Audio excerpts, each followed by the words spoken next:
अस्माभिः किम कर्तव्यम, तो कहता कि आवश्यकम शौचादिम कृत्वा संध्या वंदनम। तो ऋषि यहां सिखा गए कि संध्या वंदन आपको सुबह सुबह उठ करके करना है, कहीं ना कहीं वाक्य में सिखा गए। और कुछ बड़े बड़े सुंदर से प्रकरण हैं। फिर कहा कि ठीक है जी, स्नान भी कर लिया, अब क्या करें?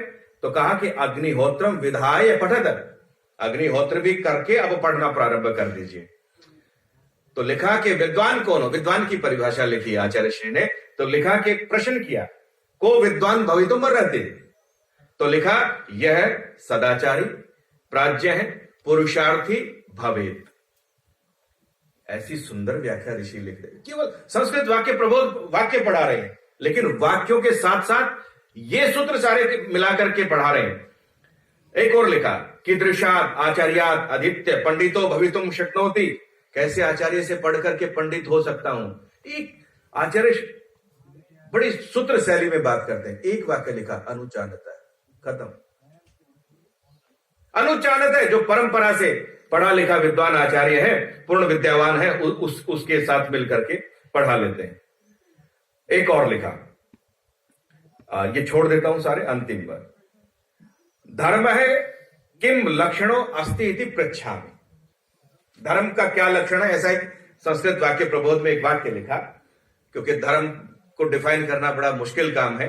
तो लिखा वहां, वेद प्रतिपाद्यो न्याय पक्षपात रहितो यश्च परोपकार सत्य आचरण लक्षणा।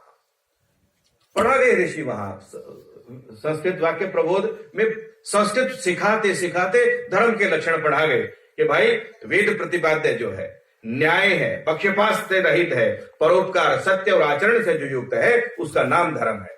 एक और लिखा, ईश्वर की बहुत सारी व्याख्याएं लिखी। आचार्य श्री बता रहे थे ईश्वर, पतंजलि ने भी लिखा कि पुरुष विशेष है ईश्वर है, क्लेश कर्म विपाक आशय अपरामृष्ट पुरुष विशेष ईश्वर है। तो ऋषि ने एक अलग से व्याख्या दी जो इन सारे दर्शनों से भिन्न हट करके कहीं दिखती है।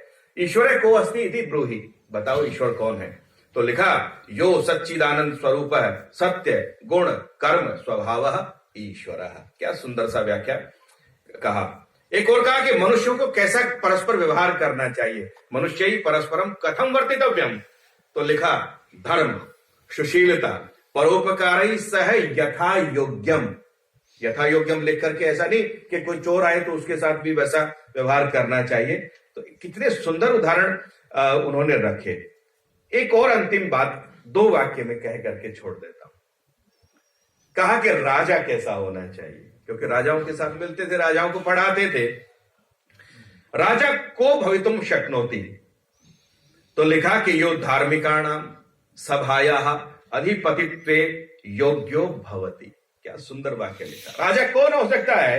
कहा कि जो धार्मिकों की सभा का अध्यक्ष बनने का अधिकारी हो सकता है, उसका नाम राजा है। और कहा कि यह प्रजाम पीड़यित्वा स्वार्थम साधयेत स राजा भवितुम अर्हसि नवा। जो प्रजा को पीड़ित करने वाला है और अपना स्वार्थ सिद्धि करने वाला है, वो राजा हो सकता है कि नहीं?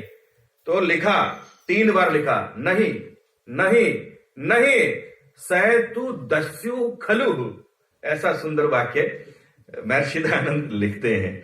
तो ऐसी परंपरा में ऋषि दयानंद सामाजिक समरसता राजाओं के साथ मिलाकर के भी, क्योंकि वो राजाओं से भी डरे नहीं। और उपस्थित बंधुओं, ऐसा उदाहरण जीवन में देखने के लिए कभी नहीं मिलेगा कि कोई आपको जहर दे रहा हो और आप उसको पैसा दे करके ये कहें कि मैं किसी को यहां बंधन में डालने या किसी की मृत्यु का कारण स्वयं बनने नहीं आया हूं, अपितु तुम ये पैसे लो और तुम यहां से निकल जाओ। और मैंने आदरणीय पंडित भवनलाल भारती जी की पुस्तक देखी थी, उसमें लिखा था कि जिस दूल्हा मिश्रा ने, जिसको जगन्नाथ स्वामी जी ने नाम दिया था, उसमें वो पैसे लेके निकल तो गया, लेकिन जब उसको ये एहसास हुआ कि जिसको मैंने जहर दिया है, विष दिया है, वो आदमी मेरी मृत्यु का कारण नहीं बनना चाहता, अपितु मैं ही उसकी मृत्यु का कारण बना हूं। तो कहा कि नेपाल में या कहीं जाकर के वो 15 दिन में पागल हो गया और उसकी मृत्यु हो गई। ये कहीं न कहीं उस ऋषि का ऐसा अद्भुत उदाहरण दुनिया में कहीं देखने को नहीं मिलता है।